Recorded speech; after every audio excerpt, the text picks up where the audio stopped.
all these things, but the interesting thing is that I'm controversial. See, I've been kicked out of the Royal Academy of Music in Denmark for doing this lecture. I've been kicked out of King's College in London. That's very fancy for doing the same lecture. I've been knocked in the head with a bottle in the streets of London for saying these things I'm about to say. And generally speaking, I've had a lot of attacks and things happening to myself over the last 2 years for this thing. Therefore, I'm a little, not nervous, but I'm a little,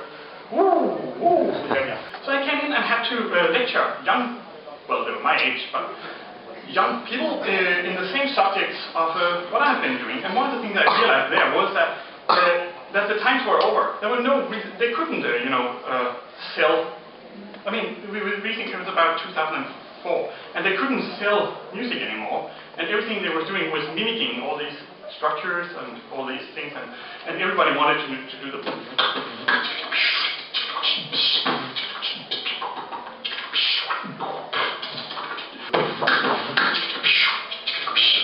But the point is, they can never go out and be the new whatsoever. We're not going, usually I mention a lot of names, and a lot of dissing happens when I do that, so we're not going to mention names, but they cannot go out and do that. You would never take, here in Berlin, you would never take a guy coming out of, let's say, Sweden, doing a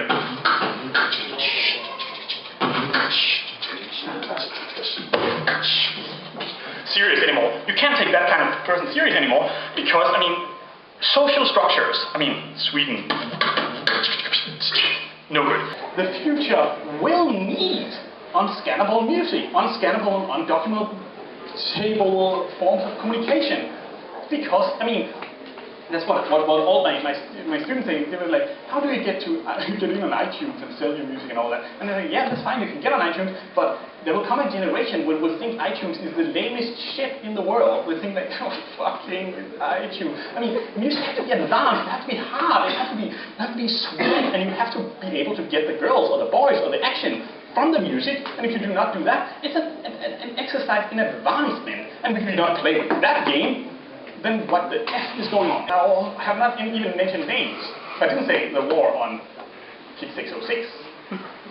I didn't do that. I said the war on the stupidity of modern computer music. And if somebody stands up and says, hey, what the fuck are you talking about? Then I didn't say the name. And I didn't mean Kid 606 here. It was totally just made up. We are not going to put names. We're not dissing anyone. Usually, I get always told that I'm dissing people. I'm not going to do it. Anyway, and why shouldn't you listen to somebody from the Faroe Islands anyway? Come on, San Francisco, really cool. So don't forget it. Don't be cool. I mean, cut it out. Okay, so Seattle. Oh no. So the interesting point is, I've made a record. You would say, oh, great, whatever. America.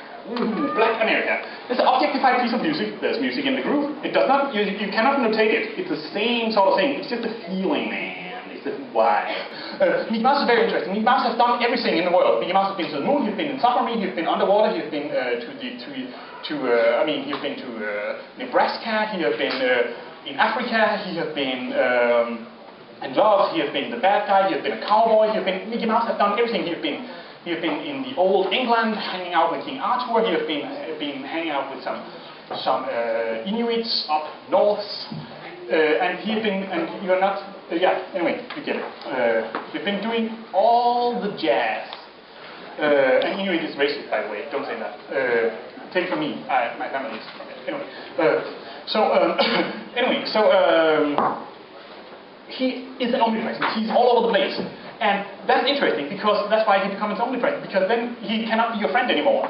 Mickey Mouse can't simply be your friend because you don't know where he is. If you say, Mickey Mouse, there's no such thing you can say in the world that my friend Mickey would never do such a thing.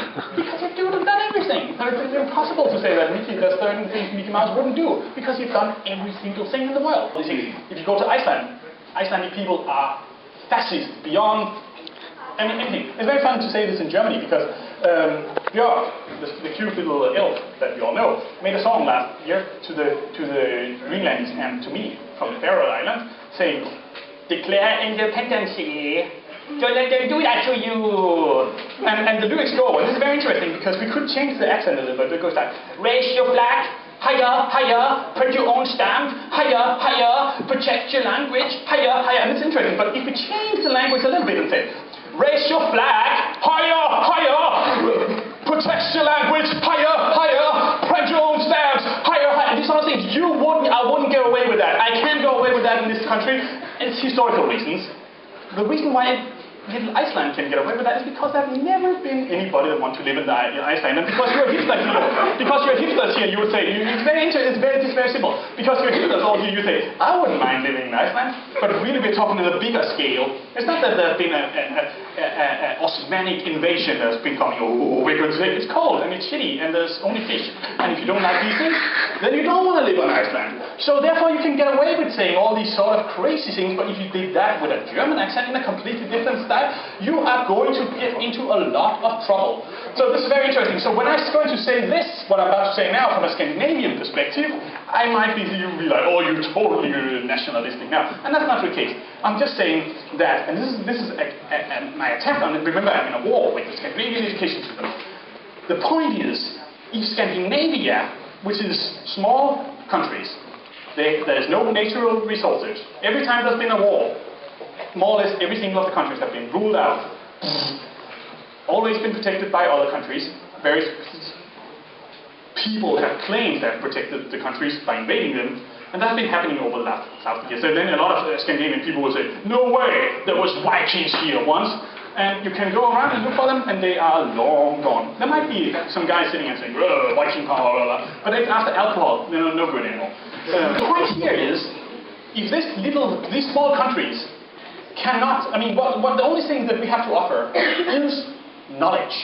You say, well, are you sitting here and saying you're better or more clever than we are? No, not the point. I'm just saying that we gave you the atom bomb. We gave we gave you Skype, Bluetooth, all the crap you don't want anyway, but some of you want. Some of you use Bluetooth. Anyway, the point is, the Nobel Peace Prize. Astrid Lindgren. Crap. Anyway, we give you different stuff that windmills, all the crap. That's what we like, at least, to say. So the point is, if we cannot be the alternative, if we cannot be the second thought, if Scandinavia does not allow itself to be the second thought, the sort of thing saying, hey, it's fine, all these things is happening here and here and here, but can we do it differently or rethink? We're not saying think it better, but just rethink once in a while. If we cannot rethink what happened, there's basically no need for Scandinavia. I mean, we're not that we're going to create anything drastically in the world economy or anything. We're just there. And the point here is that I would then state that I am so tired of sitting inside this academical situation and always have to say, Morten Feldman said, blah blah blah blah blah blah blah blah blah blah blah. He lived in a house and John Cashew lived a lot in the same house. John Cashew said, blah blah blah blah blah blah blah blah blah. The history of blah blah blah. Or something. See, at the Royal Academy of Music where I teach, they didn't have money. That was the official reason why I had to leave. They didn't have money for it, but they had money to buy a poster signed by the 4 Beatles members for 300,000 Danish kroner they have to pay for that. I don't come from an academic background at all. I come from a background where we have been playing World of Warcraft. One of my students got wounds, what do you call it, sitting wounds, from playing World of Warcraft. I mean, his body wanted to be the same as the chair. That's what his body opens up and wants to be the part of the chair. That's how dedicated he was to this sort of thing. I come from a place where we say, nuke the blah blah blah blah blah blah blah blah. All my friends say these sort of things. If they don't like anything, they nuke them, they bomb them, blah blah. So war, you declare war every day around here. But anyway, that's not the point. To say, let's declare, means basically that certain things have to be pushed through, and if they do not get pushed through, then, until then, we will have to create an alternative, and that alternative is the projectile that we're firing at them.